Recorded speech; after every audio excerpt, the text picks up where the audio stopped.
Pesantren Digital Aswa, Another Way to Jannah.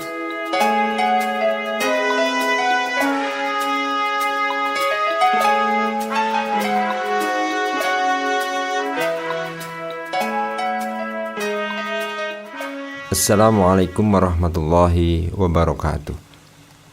Bismillahirrahmanirrahim. Alhamdulillahi rabbil alamin. Wassalatu wassalamu ala sayyidina Muhammadin wa ala alihi wa ashabihi ajma'in, amma ba'd. Santri digital dimanapun kalian berada, marilah bersama kita mempelajari kitab Qurratul Ain bi Muhammadiddin. Semoga dalam pembahasan ini membawa kemanfaatan dan keberkahan bagi kita semua. Amin ya rabbal alamin.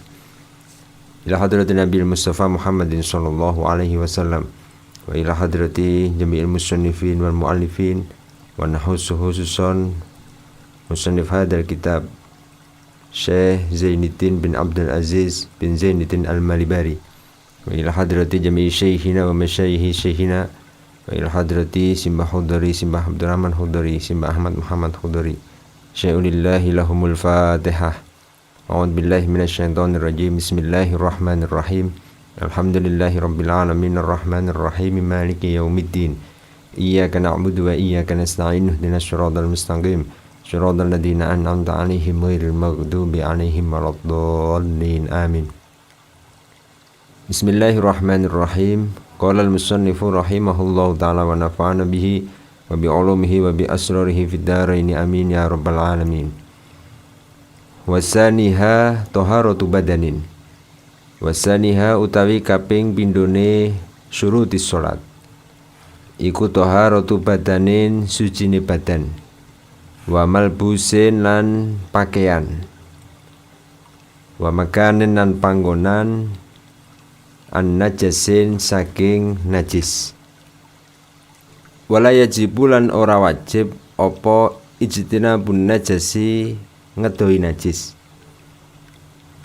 Karausin kaya tletong, wa baulin lan uyuh, walau min makulin senajan saking hayawan kang kena den pangan dagingi.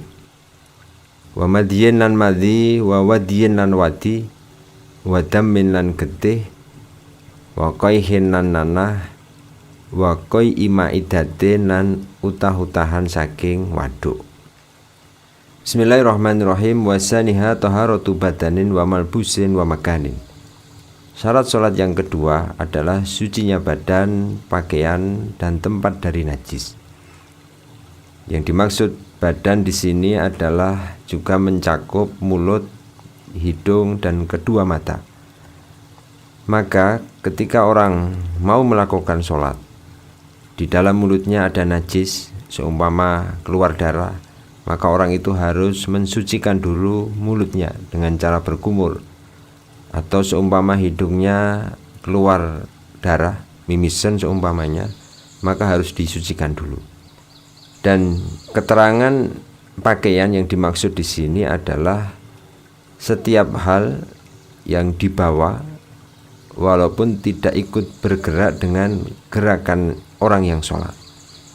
Dan yang dimaksud dengan tempat di sini adalah tempat untuk melakukan sholat, tempat yang terkena atau langsung digunakan untuk bersolat, umpamanya bagian kaki, tempat sujudnya, tempat meletakkan kedua tangannya, itu harus suci. Wala yajibu ijtinabun najasi. Dalam bab ini juga dijelaskan tentang perkara-perkara yang najis atau tentang najasah. Di sini disebutkan bahwa tidak wajib menghindari najis di selain sholat. Maksudnya, seumpama orang kena najis itu tidak langsung diharuskan untuk disucikan najisnya. Kecuali kalau sholat, maka sholat, orang yang sholat harus membersihkan dulu najisnya.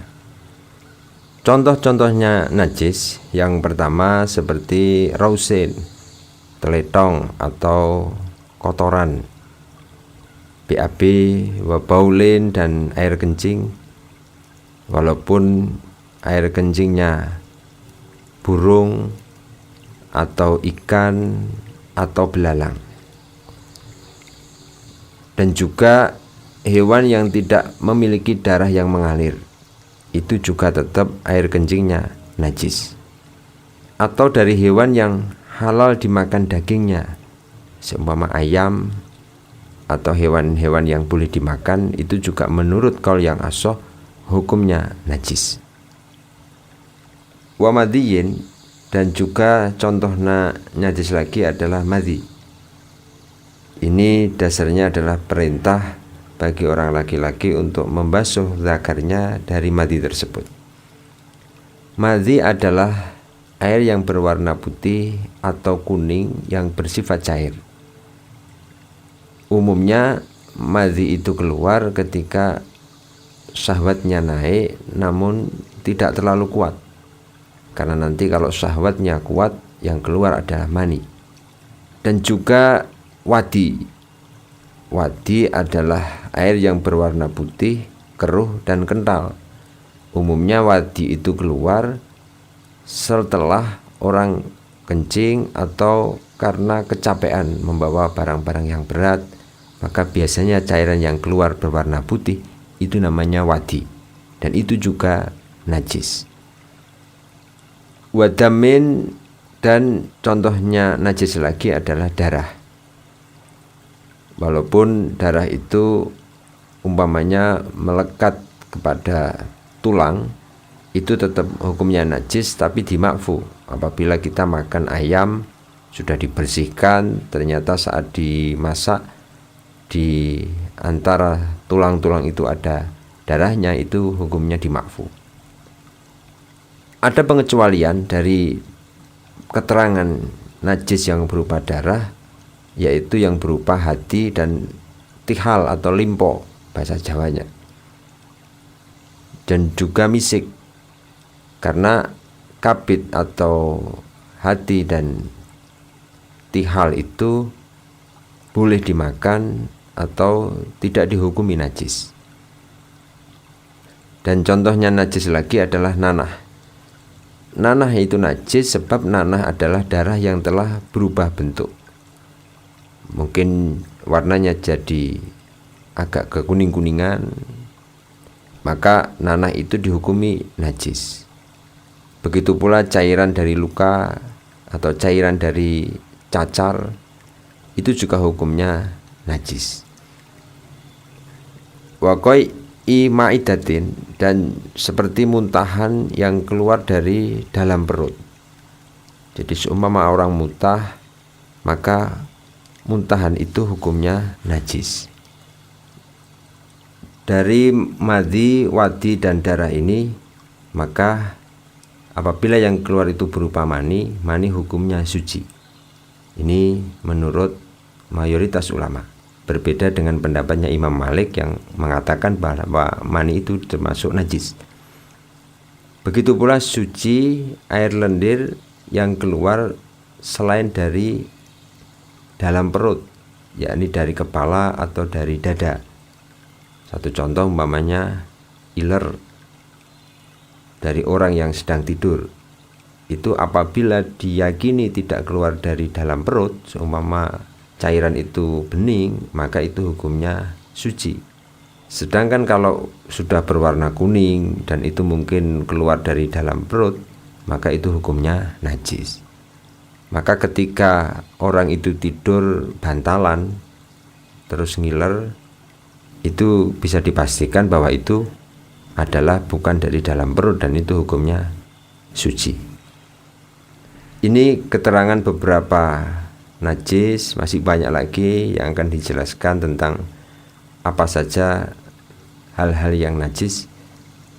Mungkin akan kita lanjutkan pada pertemuan yang akan datang. Semoga ini membawa kemanfaatan bagi kita semuanya. Terima kasih. Allahumma inni istauda'tuka ma qara'tuhu wa ma hafidtuhu wa ma fahimtuhu farduduhu ilayya inda hajati ilaihi. Wassalamualaikum warahmatullahi wabarakatuh. Pesantren Digital Aswa, Another Way to Jannah.